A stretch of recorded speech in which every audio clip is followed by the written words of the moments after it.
Finally tonight, our Person of the Week. When we see you next Friday night, Prince William and his bride will be beginning the first day of their married life.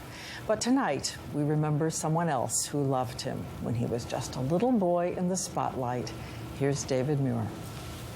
June 1982, and the most famous newborn in the world, Prince William, carried out in the arms of his father. May we see your son, Your Royal Highness? And later, a little boy's first lessons on the price of being a prince. William, the camera. The wide-eyed William peering into the camera himself. Look, see the faces. Trapped. Trapped in the role of royalty, even as his mother, Princess Diana, struggled to provide normalcy. His first day of school, that wave, the amusement parks, and the smiles splashed across the world. But Diana would struggle to shield her sons. It's been said as a boy, William once said to Harry, "I want to be a policeman when I grow up and look after Mommy." Harry said, "You can't. You're going to be king." Then that night in the Paris tunnel, and the boy who wanted to protect his mother was left without her. A young man now molded by that long, brave walk behind his mother's casket. A 15-year-old prince who would quietly grieve with his younger brother. Later, William would speak of his mother and her gift to him, her giving nature. And I'm very glad she did. And it's been something that I've held close to me for a long time. He would take a year off in Chile, cleaning toilets, working construction. And with the children, a glimpse of his mother's smile. It was a world away from what he'd known. At St. Andrews, a shy 19-year-old arrived to study. They were waiting, young women hoping to meet their prince. But it was a student one floor beneath him, named Kate, who would not only become his friend, but his love. Last fall in Kenya, William carrying in his backpack the ring first introduced to the world nearly 3 decades ago. Wonderful sapphire diamonds. He was about to present that ring again, this time to that young woman named Kate. And so we choose Prince William tonight. And Diana, as you know, you're dispatching me this Sunday night right after World News. And my first stop will be to head back to that image we have tonight of Diana coming out of that hospital, St. Mary's in Paddington, to tell the other love story, Diana and her son William, and how this love story will change in the next week ahead to the next That's right, and what she wanted for him then. I'm going to expect an answer when I arrive and see you there next. Our David Muir is in London tonight for the royal wedding and tells us there are lessons for all of us about 2 very different princess brides and their stories. It was 1981, Diana, just 19, a school teacher, newly engaged to Prince Charles, and her world changed overnight. 25 years later, a mirror image, after Prince William's girlfriend was revealed, her name Catherine Middleton.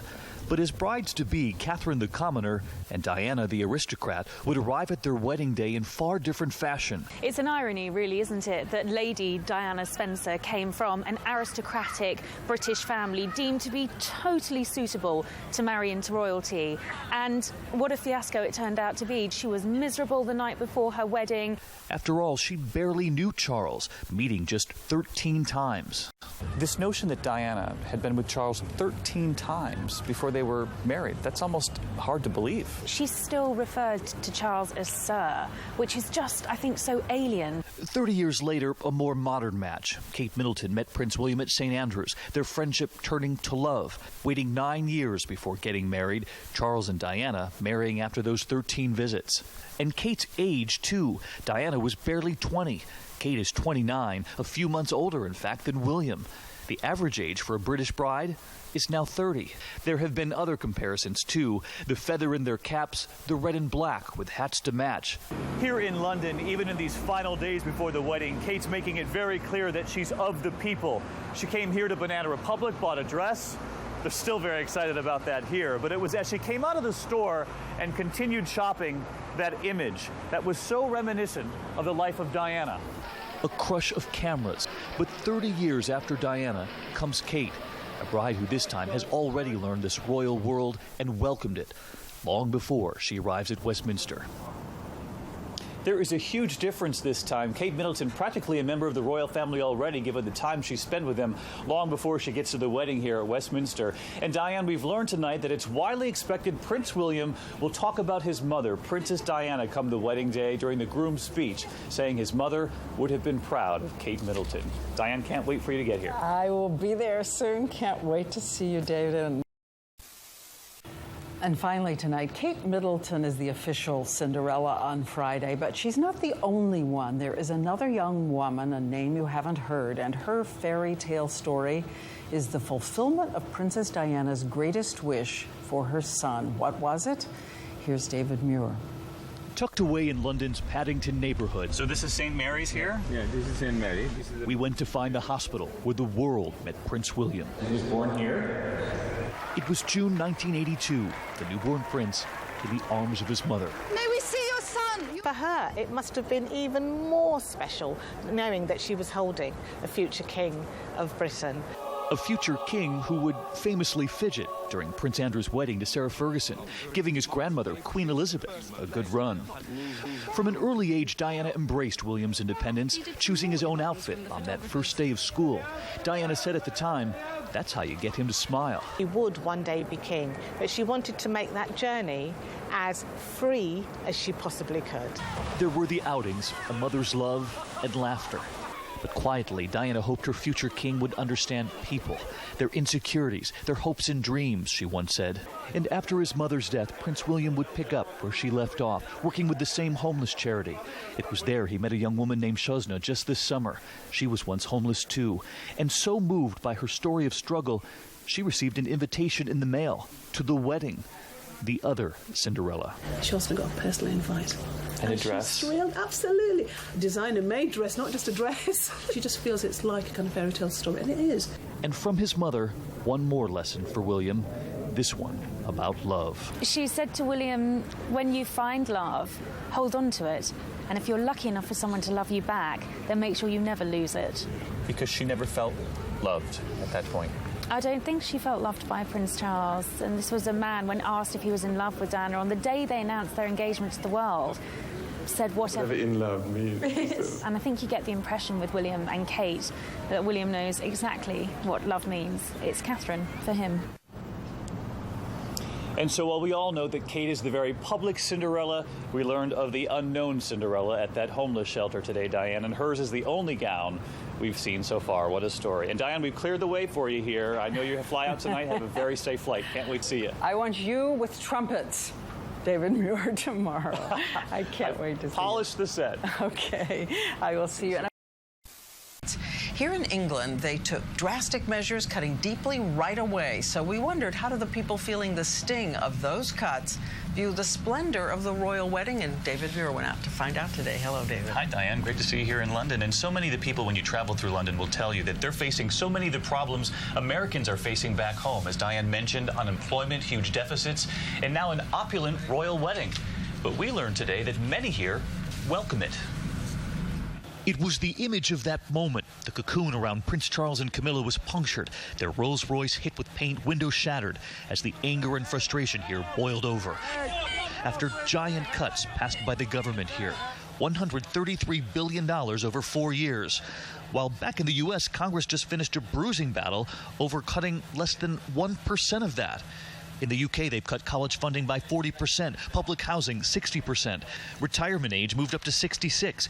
And so the people here, desperate for relief, have found themselves desperate for this royal escape, too. It's about exuberant wanting so much as we need this wedding. We need this wedding to make a turnaround of some kind. There have been royal turnarounds before. When Charles and Diana were married, 2.5 million Brits were on the dole, as they say, getting unemployment. That same giant number they now face again today.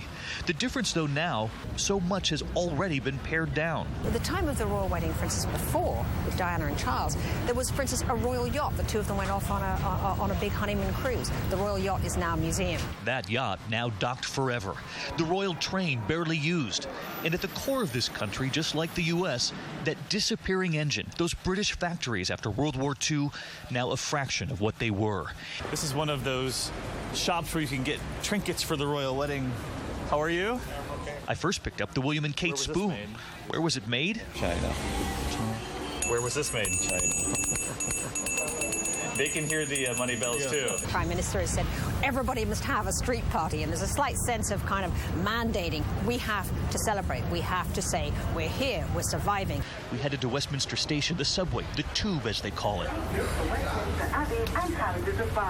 Martin Perry told us this country needs this wedding. I think we've got our work cut out. Even Frances Bully will be watching after watching her job disappear. Studying to be a lawyer, her paid internship at a law firm is now gone with the cuts. When were you told that it... I was told maybe 3 weeks ago. So you just found out? Quite recently, yeah. That the internship is done because of the cuts? Yes.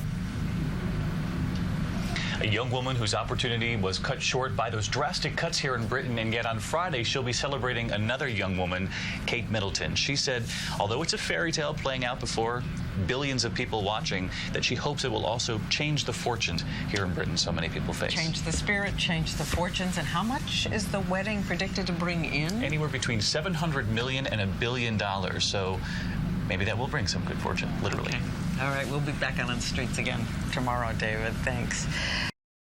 And a kind of scrapbook, photos from today, the day before the historic royal wedding. Prince William shaking hands with well-wishers outside Buckingham Palace. Kate Middleton waving to the crowds as she entered the Goring Hotel where she spent her last night as a commoner and a single woman. And the official wedding program was released, including a new photo. And a lot of people have been wondering, in 2011, would you really choose to spend your whole life as the Windsors do it? Well, David Muir is here right now, and he has been thinking about all of that today. Yeah, it's sort of a big question surrounding this royal wedding. Really something when Prince William was right outside the window a little while ago. We know William is with Prince Charles tonight and Harry, just the boys, Camilla not coming home, and Kate with her family. The last night as the commoner from Bucklebury. When Kate Middleton makes that 7-minute drive from the Goring Hotel to Westminster Abbey, it's the last time she'll ever be known simply as Kate. A fairy tale wedding scripted to the minute, and much of her future, too. It might seem like a fairy tale to us, but for her, things will never, ever be the same. Remember Charles and Diana and that required photo op in the middle of their honeymoon? For Kate, that change is coming, too. She'll never have her own job. Being a princess will be her job. In fact, every year a list is made public, each royal member and each one of their required royal engagements. Prince Charles's sister Anne, long considered the workhorse of the family, 514 events in just the last year. Prince Charles, though, beat her, 585 visits. How many appearances did the Queen make last year? Queen made 440 public appearances last year. And while those appearances appear to be simple and scripted, they're still scrutinized within the palace. The moment you emerge from the car, the words you choose to greet a foreign leader. Princess Diana had just turned 20 when suddenly her every move was dissected. It was a crash course, so suddenly she's exposed to, like you say, the grey men. The Grey Men, the name Diana privately gave the royal handlers who reported back to the palace, sometimes upset about her choices. But Kate has had far longer to learn the rules, and tonight for William... William's last night as a single man. Yeah, right here in this building. The reluctant prince who once said, "I want to be a policeman to protect mommy." He now has someone else to protect, and someone willing to protect him. He'll now protect his bride-to-be tomorrow, Kate Middleton. As we mentioned, the commoner, but just for one more night, Diane. And everyone says that that is the main difference here. She's had 8 years to see how the royal rules play out. Diana didn't have that chance, and so people are quite hopeful here this will be much different. Very moving to see Diana in this context, isn't it? And we have a few notes about the program. The celebration is underway. The Queen has departed. The bride and groom have arrived there for the first night of their married life. 300 guests ready to take to the dance floor. As we know, 2 billion people reportedly watched their wedding, and that's 1/3 of the entire planet, while another million lined the streets here in London. Inside the Abbey, 1,900 guests on hand, and as the bride arrived at the door, the Dean of the Abbey said he wanted to reassure her it will be all right. We are all on your side, and David Muir has been at my side all day and covering the wedding nonstop. David, good to see you again tonight. You too. When the Dean says we're on your side, he means it. We saw the thousands of people who rushed into this circle behind us here today. They thought they were here to get a glimpse of the royal kiss, the one kiss. What they got instead was more than that. In fact, they got a real glimpse into the future of this royal family. Like clockwork, their gleaming car pulled out of Clarence House, the polished princes in the back seat. One on the way to marry his princess bride, the other, the best man, there for his best friend. They were the boys the world mourned with after they lost their mother, Princess Diana. Today, images of a monarchy that's healed. Prince Charles and the Duchess of Cornwall, Camilla, who the boys have long since embraced, on their way too. Then the Queen, on this day, the proud grandmother in yellow. Prince Philip, now 90, right at her side. At the Abbey, the foreign dignitaries, the figureheads, and the famous. The Prime Minister David Cameron invited 30 years after camping out as a teenager to catch a glimpse of Charles and Diana. While at the Goring Hotel, that first glimpse, immediately revealing so much. Well, you could tell that she just looked absolutely stunning. This dress was just beautiful, and of course it had been the best kept secret of the wedding. That 7-minute drive with her beaming father, her final moments as Kate the commoner. As they arrive at the church, her father told her, "You look great." Then her 3-minute walk, 300 feet down that aisle, the world watching. And so was Prince Harry. Prince Harry just couldn't resist a cheeky glimpse. He's very mischievous like that. You could see him turning to William and saying, "She looks stunning." And while Prince William was waiting, a signal of nerves so reminiscent of his mother. Duncan Larcombe was in the Abbey. Camilla's face filled with emotion. And then the vows. Following Princess Diana's lead, Kate Middleton left out the word obey too, instead promising to love and to cherish. Till death us do part. And then, as Prince William's wife, she curtsied to the Queen, in her new reality where everyone else will now curtsy to her. They step into the carriage. Lip readers watching so closely said Kate told William, "I'm so happy." Their ride to Buckingham Palace and the hundreds of thousands lining the streets here. And then the balcony, the kiss. And then that unexpected second kiss too, to thunderous cheers. As that little bridesmaid shielded herself from the noise of it all. And the only people who could have outdone this perfectly scripted wedding were the couple themselves. And they did, emerging from the palace in an Aston Martin, the license plate reading "Just Wed." Prince William's comrades from his search and rescue team hovering over as the future king drove off with his princess bride. You know, from the moment you could see Prince William looking at his princess bride saying, "You look beautiful," at Westminster Abbey, to the moment they drove out in the Aston Martin with the top down, they made it very clear that they're going to be a much more open, accessible, and in love royal couple. Just wed? Just wed. On the back of the car. And coming up, we're going to get a little more of that lip reading, a little more of those unscripted moments where we hear them, and we think we hear them talking to each other. At least we can see what they're saying. And one thing that was more telling as well was the weather, sunny, as it was an all day long, beautiful day, and it started pouring just as we came on the air here tonight. Perfect timing for the disco. But all the people that are coming here, more than 500,000 visitors, not just talking about locals that will be here for Friday's ceremony, all leading up to Westminster Abbey, and that's where we find our colleague David Muir. David? Robin, good morning. Great to see you. And as you know, Robin, they are lined up by the thousands here. They're living in tents right outside the Abbey. This time tomorrow, the new couple will be leaving the Abbey, and Deborah from New Hampshire brought a painting. What's your message? Americans wish you well. And you see this everywhere. Thanks for showing us that. Nancy behind me here is from California. Nancy, when did you sort of set up shop here? A day ago. A day ago, and you have the prime view of the new couple. You watched Charles and Diana from the States? Yes, I was up the whole night, watched everything. Yes.